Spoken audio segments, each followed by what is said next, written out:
Welcome back to the Day 3 recap of the POG Legends Streamer Chess Tournament, an event where 24 content creators are competing against each other who are very new to chess to see who the best from among them is going to be.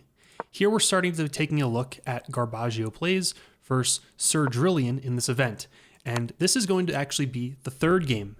In the first game, Garbaggio actually played a very similar opening to this, bringing the bishop and queen out to try and get some sort of a scholar's mate or trap on Drillian. Sir Drillian actually played in quite an unusual way against Garbaggio's opening and actually allowed this sort of trap where the queen was able to take the pawn on e5 and then gobble basically the entire king side. And unfortunately, Drillian lost that game pretty quickly. We're seeing something similar here, but Drillian is a little bit more prepared this time with his prep.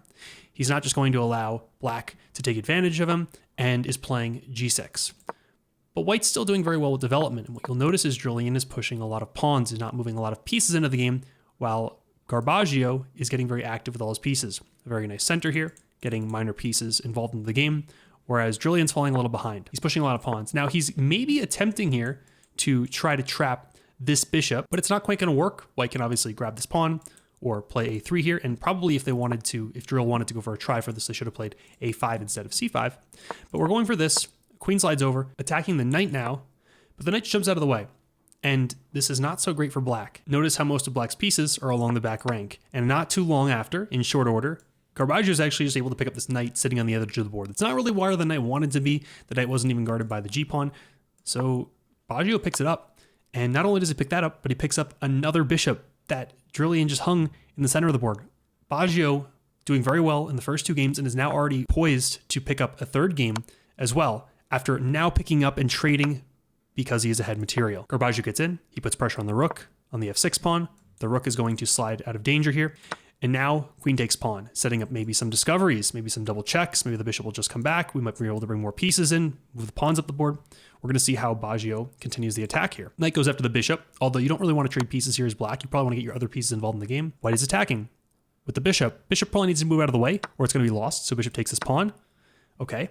Knight trades for bishop. You don't really want to trade pieces when you're down material here, but Drill is kind of nervous, maybe not sure how to get the rest of his material into the game and is just trying to take away some of the heat of the attack. But honestly, if anything, it's allowing more pieces to get in because this rook is now in an open file. Queen slides up maybe to try to help protect, and then Garbaggio interestingly locks the position. But that's okay. Usually a locked position favors the side of the defending player, but because there are so many avenues for Drill's pieces to get in, for Baggio's pieces to get in, it shouldn't actually matter too much. Now we're going to see rook sliding over, and after a quick check, now that this square became available, Drill's king is in a pretty precarious position here. The only thing that Drill has going for him, as black, is the clock, 3 minutes and 30 seconds. While Baggio is down to 2 minutes 17, it's been 19 moves of this game, and Baggio's playing great moves, but spending a lot of his time. Can he convert this quickly enough? King slides out of the way. Okay, now the bishop's getting in. Garbaggio's spending a lot of times on these moves. We're going to block. We're going to offer a queen trade. If a queen trade happens, it might be a lot harder for Garbaggio to make a checkmate, so Garbaggio's going to make this in-between move, checking the king. King slides out of the way. The queen's still up for grabs here. There's still a staring contest happening over here. Garbaggio down to a minute 42, taking the pawn. Now there is a queen trade available, but Drillian doesn't take it. Drillian probably should have traded queens here, even though he's down material. It is the top engine move, and just to make the attack a lot slower, and maybe he could have gotten there on time. Still can, of course, but we do the rook instead. And now this is going to come, and after king takes rook, there is queen takes c5. Baggio has a minute on the clock, but rook slides over. Probably needed to bring your king to a space with a little more breathing room. And then Garbaggio lands a checkmate on b5 and wins this match in 3 out of the 5 games. The next game I have for you here is between two more streamers, FT Biscuit and Ricky's Not a Ferret. Biscuit playing white and Ferret playing black. Both players starting off with a pretty standard first move here, maybe ideas to fianchetto the bishop for white and just a center pawn for black, but then white goes awry a bit quickly here with this very weakening move g6. Usually you don't want to move these pawns up 2 squares like this. They're very loose and easy to be taken, which might attribute to some play for Ricky quickly in this game. We do have a fianchetto bishop here. Ricky might also be trying to set up a fianchetto bishop, but this pawn is a little bit overextended. And in fact, it's actually free if Ricky wants it, and Ricky scoops it up in just a moment here, taking on g5. Now, Biscuit, to his credit, does try to be a little sneaky here, line up a threat with black's queen, but unfortunately, Ricky is now going to capture Biscuit's bishop on g2. And now you can already see here, it is minus 13 for black. You also can't really defend this rook. So Ricky's winning a full bishop and also going to win this rook as well because you just can't defend it. And look where the king is now. The king is just stuck in the center of the board. This is awful, and it's going to make an attack very easy for Ricky as he starts by coming in with some more checks here. He's up a lot of material. White's going to play e3, defending against the check, which is pretty smart, but now knight comes in the center. Look at this. Cannot take the knight because of this pin against the king. So white is kind of frozen here, and it's hard to really move any of your pieces due to weaknesses that would happen from other parts of your position. So the knight comes out to try to help out. The bishop's going to come out here. White's going to pick up a pawn, but it's probably not really going to matter much because after black gets back to the center and mobilizes, black is not going to hang this fork because the queen is covering this square. And white's efforts are kind of thwarted here. Instead of even acknowledging this attack on the knight, black's just going to come in here and give a check. Black's position is going to get ravaged after the bishop comes in next. King slides over. The next bishop comes in. Look at how much material is stacking up in this attack. Ricky's position is looking quite nice here. So the queen has to take, but now a check along the back rank picking up the knight. And what's going to happen here? Ricky here is going to wind up checkmating white. Suffocated here near the side of the board with the king and the pawns. The queen is just standing by, helpless as a pedestrian on the side of the road. And Ricky picks up the win and is moving on to phase 2. Now, unlike the other 2 recaps where we had the longest analysis first, and this time we did actually save the best for last. Pop, Rock, Poppy versus Levi, Endeavor, Poppy on white and Levi on black. This was an absolutely crazy game, and you're going to see why in just a second. You'll notice right off the bat here that these 2 pawns are going to stare at each other. And keep in mind how long these pawns wind up staring at each other for as the game goes on. We have some interesting pawn moves here from the players, and the rooks are going to come out. Usually this isn't something you see rook lifting this early before you get your minor pieces into the game, but Levi feeling particularly bold here. We have 2 knights sitting on the rim of the board, and these players are really looking to have a fun time with each other. White can opt to take this, maybe destroy the pawn structure, but they're also going to do something goofy with their bishop as well, which could potentially be exploited in the future along these squares. Especially if a move like e3 were to happen, this bishop could target this guy, and if this bishop ever came out and there was an exchange, we just have these completely goofy looking rooks in this position. But both players are just dirtling around a little bit. We have g3. Now the rook is covered actually along this diagonal, and a few more moves, and just look at the tension in the center of the board. No one wants to take each other. Instead, rather than confronting over here, Levi pushes the g-pawn to attack Poppy's knight. And Poppy, to her defense, moves the knight back into a pretty safe position. Levi is jumping his knight in. Now, it probably would make sense for Levi to get his other bishop in, but he's not quite going to do so. And it probably would make sense for Poppy to get either one of her bishops involved in this game instead of playing a bit dubious of moves such as h4 here. Now Levi, instead of taking, decides to activate his queen, and Poppy is actually going to get a bishop into the game, which the engine doesn't particularly like. Now, the engine's going to be swinging a lot. We're going to see some more large swings in just a moment, but no one's blundered anything hyper critical quite yet. But that will all change in a moment. We have knight retreating, perhaps a little bit. Now h takes is very good, ripping open this side of the board, which is going to benefit white if it happens. White's just going to move a knight up though, giving black the chance to potentially recover. We have bishop out, and oh no. Now, mind you, there have been no pieces captured so far. If you look at the board, not a single piece has been captured. It is move 13. These pawns have been staring at each other for what feels like a millennia, but finally, Poppy has the opportunity to take a bishop, and she does. Credit to her for this move. Levi recaptures with the pawn. It's still not completely over yet. Again, these players are both very low rated, so anything could happen, and stuff does start to happen, as instead of taking this pawn, Poppy decides to push it, which could potentially lead to some sort of a forking type situation later on. Just gives it the pawn for free. Levi takes this pawn, and we have e4. Poppy taking the full center. Interesting choice here. Black plays b6, locking this side of the board up. Okay. There's still this tension just looming in the center. It's been 16 moves, and these pawns are just staring at each other in the center of the board. So finally, instead of Poppy choosing to take Levi's pawn, she decides to push her pawn forward, closing up the position, which, okay, again, this is good for white because white is just up a full piece. Bishop on the diagonal, pawn to g4, maybe targeting that knight, and oh no, the knight is hanging. White can take this knight, but it's not even necessarily the best move because then black will take this knight, and now black is infiltrated in the position. There's too many weaknesses. Even though black is down a piece, there's a lot to potentially like from black's position here. So instead of this, we have bishop back. And this is quite an interesting move. Bishop back does defend the knight, so I'm not sure if that was what Poppy's idea was. Perhaps it was. I don't even know if she knew that her knight was being threatened, but pretty decent move here.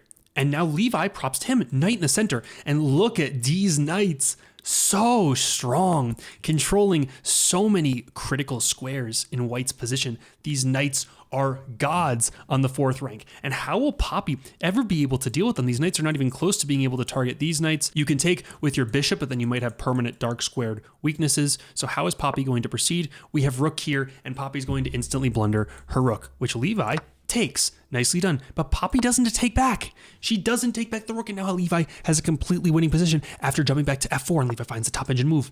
Levi just reactivates his knight, taking the free piece, coming back with his knight. Beautiful play by Levi, who is in a -4 position, completely dominating here. Queen f3. Can Levi take advantage of this position? He cannot. He decides to retreat. Now there is d takes e6, and Poppy could just pick up a free knight here. She misses it though and instead goes for this. But now the issue is, and you can look at this evaluation bar having an aneurysm over here, because now there is stuff like rook f8, and look at the rook and the queen targeting this. You might have to lose your queen here, or you will have to get blown out on the f file. But instead of that, Levi just moves his knight back, which honestly, all things considered, isn't that bad of a move, but you have to be careful because there are some checks for white that can get a little bit tricky if you're playing from Levi's perspective. But Poppy doesn't do that and instead hangs one of these knights coming into d3. And once these knights can get in here, it's just game over. The knights are going to get in, the queen's potentially going to get in. You're looking at a pretty abysmal position once the knights get in. But Levi having a tough time figuring out how to lose his knights. Not how to lose his knights, how to use his knights. And not only does he not figure out how to use his knights, he says, I don't care about my queen anymore. You can just have it. You can just have it, Poppy. Poppy's like, no, I'm good. Not only am I not going to take your queen, but I'm going to hang one of these knights coming in to check me a second time. And Levi says, no, I insist, really. I'm going to hang my queen a second time. Please take my queen, Poppy. But Poppy still doesn't take. Poppy still doesn't take. Now she does make a good move. Taking this is a nice move. Now there's a threat on the rook and a threat on the queen. 2 pieces are hanging for black, and Levi comes in with knight c2 check, which would have been actually a pretty reasonable move before. Unfortunately, because so many of his pieces are hanging, it's not as strong now. Levi does pick up a rook to his credit, but M is now in the evaluation for white. Can Poppy take advantage of it? She does take the rook first. Best move on the board. Now she just needs to take the queen, and she does not. The knight jumps in. But now, if Levi can find this one particular move, it is actually completely dominating for black. Can anyone see what that move is? The move is not checking here, but checking here, hitting black's king. And now this is under fire, this is under fire, this is under fire. This knight is dominating again, and it's just too much pressure for black to deal with. But instead of that, we have takes the knight, and somehow taking the knight loses because of how weak black's king is, and this does not come with a check, so the queen's going to come in and check. Black's going to gobble the knight. That is the incorrect move. We have bishop comes out, but that's just a free bishop. You can also play queen c2 here, and now both these bishops will be hanging. So Levi goes queen takes e4.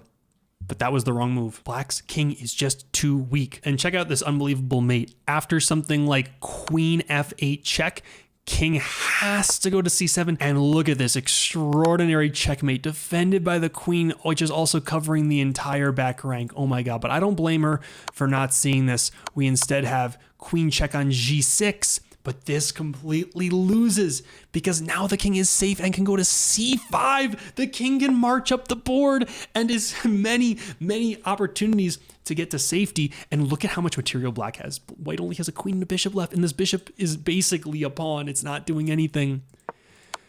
But instead of that, black actually goes back here. It's still totally fine for black.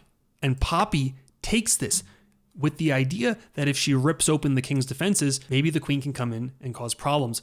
Also, mind you, take a look at the time. We have 42 seconds left for Levi and 19 for Poppy. She has less than half his time. The players are playing insanely fast. These past few moves, they've had under a minute on the clock. We have a couple quick checks. We have a hanging bishop. The evaluation hates all this. It's jumping back and forth. The pawn comes in. The king goes to the back rank. Check for Poppy.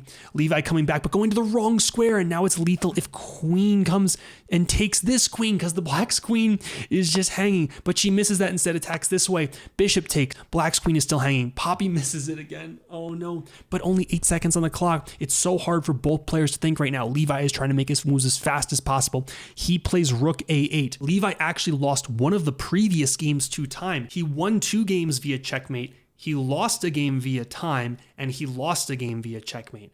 Can he get there this time? Can he figure it out? This is dominating for black. Queen takes on c6, but she sacrifices her queen, and now black is doing so well. But 9 versus 6 seconds. King to d1. Queen checks him. The bishop is blocking its mate in 3 if Levi can find it. The queen takes the pawn. Me and the other commentator and the players are going crazy. Twitch chat's going crazy by this time. Everyone has no idea who's going to make it. This game determines who makes it to the next phase. We have king slides over.